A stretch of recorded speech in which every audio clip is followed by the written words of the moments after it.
এক হচ্ছে যে এই ছেলেটি, আমি তাকে বন্ধু বলি, সহপাঠী বলি, সে কি করে একটি মেয়েকে, সহপাঠী তো, আমি বন্ধুরটা বাদই দিচ্ছি, কোনো ইমোশনাল সম্পর্ক যদি নাও থাকে, সে কি করে এই রকম তারই ভাষায় তারই বয়ান অনুযায়ী 5 জন দুষ্কৃতীর কাস্টাডিতে আমার সহপাঠীকে রেখে এলো। এক নম্বর, আমার কথা আমাদের সব ভাবতে হবে যে ন্যারেটিভের কথা উঠছে, তাহলে আমি যদি, যেহেতু আমি রাজনীতির মধ্যেই নেই, আমি যদি বলি মানে বিরোধী দলও এটাকে একটা ন্যারেটিভ তৈরি করার চেষ্টা করছেন, আমি কিন্তু কোনো দলের পক্ষে, কোনো দলের সপক্ষে বিপক্ষে কোনো কথা বলছি না, কিন্তু কি বলুন তো, খুব দুঃখ হয় দেখলে যে বিরোধী দল বলুন,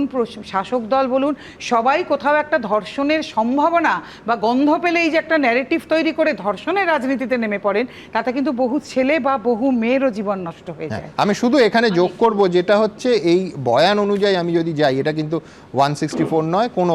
বেআইনি বিষয় নয়। মেয়েটির বক্তব্য ছিল পুলিশের কাছে যে 5 জন আমায় ঘিরে দাঁড়িয়েছিল, তারপর খুব স্বাভাবিকভাবে, আমি ডিটেলসটা বাদ দিচ্ছি, আমাকে ফোন করে বলল যে বন্ধুকে ডাকো, আপনি টাকার কথা বলছেন সেই জন্য আমি এই অংশটা পড়ছি, তারপর তোমায় ছাড়বো। তারপর যখন ও, মানে ছেলেটির কথা বলা হচ্ছে, আসেনি, তখন আমায় যেতে দিচ্ছিল না, ঘিরে দাঁড়িয়েছিল, আমার কাছে 200 টাকা ছিল, আমি প্রথম 3 জনকে ওই টাকা দিয়েও দিয়েছিলাম, তারপর আবার আমার বন্ধুকে ফোন করে ডাকে, ও রাস্তার ধারে দাঁড়িয়েছিল, সেই লোকগুলো আমার ফোন রেখে দেয়, আমাকে বলে 3000 টাকা দিলে তবে ফোন ফেরত পাওয়া যাবে, ইত্যাদি ইত্যাদি। আমি বলছি টাকার কথাটা কিন্তু মেয়েটির প্রথম বয়ানে ছিল, আর দ্বিতীয় বয়ানে তো সম্পূর্ণ অন্য কথা,